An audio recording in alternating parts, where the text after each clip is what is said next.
الحمد لله نحمده ونستعينه ونستغفره ونؤمن به ونتوكل عليه ونعوذ بالله من شرور أنفسنا ومن سيئات أعمالنا من يهده الله فلا مضل له ومن يضلله فلا هادي له ونشهد أن لا إله إلا الله وحده لا شريك له ونشهد أن سيدنا ومولانا محمدا عبده ورسوله صلى الله تعالى على خير خلقه محمد وعلى آله وأصحابه ومن تبعهم بإحسان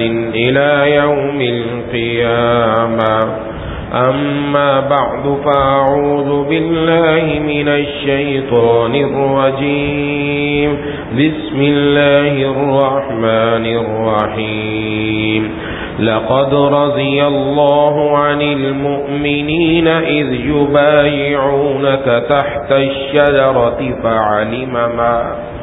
فعلم ما في قلوبهم فأنزل السكينة عليهم وأثابهم فتحا قريبا صدق الله العظيم. میرے دوستوں اور ساتھی،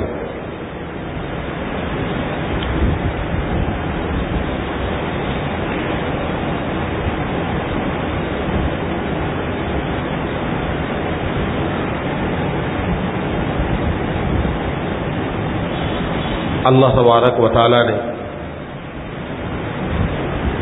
محبوب کبریا خاتم الانبیاء سرکار دو عالم صلی اللہ علیہ وسلم کے ذریعے جو دین ہمیں عطا فرمایا، وہ دین ہم تک پہنچنے میں حضرات صحابہ اکرام رضوان اللہ علیہم اجمعین کا بڑا کردار ہے.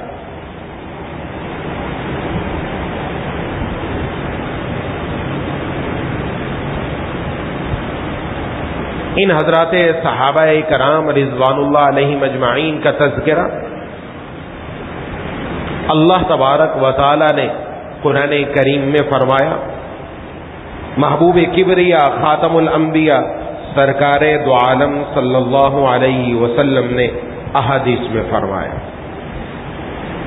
اور یہ بات میں بارہا عرض کر چکا، اس بات کو اپنے دلوں میں بھی مضبوطی سے بٹھانا چاہیے، اپنی نئی نسل میں بھی یہ بات اتار دینی چاہیے کہ حضرات صحابہ کرام رضوان اللہ تعالی علیہم اجمعین یہ تاریخی شخصیات نہیں ہیں، یہ قرآنی شخصیات ہیں. ان کو پڑھنا ہے تو تاریخ نہیں بلکہ قرآن و حدیث پڑھیں، اس میں جو کچھ بتلایا گیا وہ 100% سچ ہے، اور اسی کو سامنے رکھ کر ان کی شخصیات کو اپنے دلوں میں بٹھانا چاہیے. ان میں ممتاز شخصیات حضرات خلفائے راشدین حضرت ابو بکر صدیق رضی اللہ تعالی عنہ، حضرت عمر فاروق رضی اللہ تعالی عنہ، حضرت عثمان غنی رضی اللہ تعالی عنہ، حضرت علی المرتضی کرم اللہ وجہ، یہ حضرات یہ ان میں نمایاں شخصیات تھی. قرآن کریم کی جو آیت میں نے تلاوت کی، اس آیت میں اللہ تبارک و تعالی نے بیعت رضوان کا ذکر کیا. قرآن کریم میں یہ اس بیعت کا ذکر ہے جو صلح حدیبیہ کے موقع پر جناب نبی کریم صلی اللہ علیہ وسلم نے حضرات صحابہ کرام رضوان اللہ علیہم اجمعین سے لی کہ آپ صلی اللہ علیہ وسلم ایک خواب کی وجہ سے حضرات صحابہ کرام رضوان اللہ علیہم اجمعین کو لے کر عمرے کے لیے مدینہ منورہ سے مکہ مکرمہ کا سفر کیا، اور آپ کے ساتھ روایات کے مطابق 1400 صحابہ کرام رضوان اللہ علیہ مجمعین ساتھ تھے. آپ ان کو لے کر جب روانہ ہوئے، قریش کو اطلاع پہنچی، انہوں نے سمجھا شاید ہمارے اوپر لشکر کشی کا ارادہ ہے. انہوں نے بھی اپنا لشکر درمیان میں لا کر کھڑا کر دیا اور جناب نبی کریم صلی اللہ علیہ وسلم کو مکہ مکرمہ جانے سے روک دیا. آپ صلی اللہ علیہ وسلم نے ان سے بھی بات چیت کی. ان کا بندہ بھی آیا اور اس کو بتلایا ہمارا ارادہ صرف عمرے کا ہے، ہم عمرہ کریں گے اور عمرہ کر کے واپس چلے جائیں گے. لیکن انہوں نے بات تسلیم نہ کی. جناب نبی کریم صلی اللہ علیہ وسلم نے اپنی طرف سے حضرت عثمان غنی رضی اللہ تعالی عنہ کو قاصد بنا کر مکہ مکرمہ بھیجا، کیونکہ حضرت عثمان غنی رضی اللہ تعالی عنہ کا رتبہ اہل مکہ کے اندر بڑا اہم تھا، کیونکہ آپ بنو امیہ میں سے تھے اور بنو امیہ کی ان لوگوں کے اندر بڑی ایک اہمیت تھی. تو آپ جب تشریف لے گئے وہاں جا کر آپ نے بھی یہی پیغام دیا کہ ہم صرف حضور صلی اللہ علیہ وسلم کی طرف سے آئے ہیں عمرہ کرنے کے لیے، اس کے بعد واپس چلے جائیں گے. لیکن انہوں نے بات نہ مانی. انہوں نے بجائے اس کے بات مانتے 50 تیر انداز جناب نبی کریم صلی اللہ علیہ وسلم کے قریب بھیجے کہ کسی طریقے سے وہ حملہ کر کے آپ صلی اللہ علیہ وسلم کو شہید کر دیں. لیکن آپ صلی اللہ علیہ وسلم کے حضرات صحابہ کرام جو پہرے پر متعین تھے، انہوں نے ان 50 کو پکڑا اور حضور صلی اللہ علیہ وسلم کی خدمت میں سامنے لا کر رکھ دیا. جب قریش کو پتہ چلا 50 آدمی پکڑے گئے تو انہوں نے حضرت عثمان غنی رضی اللہ تعالیٰ عنہ کو روک لیا.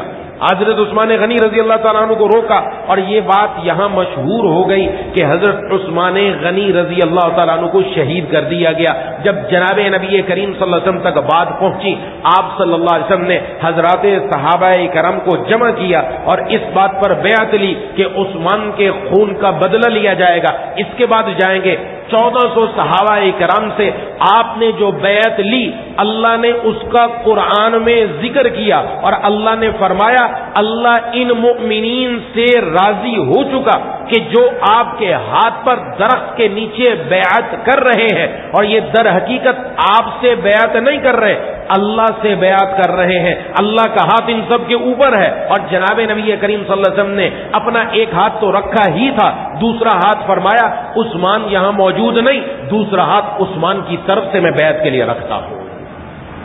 یہ حضرت عثمان غنی رضی اللہ تعالیٰ عنہ کی خصوصیت کہ آپ نے اپنا ہاتھ حضرت عثمان کا ہاتھ قرار دیا، اور یہ آپ کی خصوصیت، آپ کی وجہ سے 1400 صحابہ کرام کو اللہ نے رضامندی کا پروانہ عطا فرمایا دیا. یہ قرآن کریم کی ابھی بات ہو رہی ہے، ابھی اور بھی آیات ہے، لیکن میں نے یہ ایک ذکر کی. حضرت عثمان غنی رضی اللہ تعالیٰ عنہ کا درجہ یہیں سے معلوم ہو جاتا کہ ان کا درجہ جناب نبی کریم صلی اللہ علیہ وسلم کی نظر میں کیا، ان کی اہمیت کیا. یہ وہ صحابی ہیں السابقون الاولون میں ہیں، یعنی وہ حضرات صحابہ کرام جو سب سے پہلے ایمان لے کر آئے.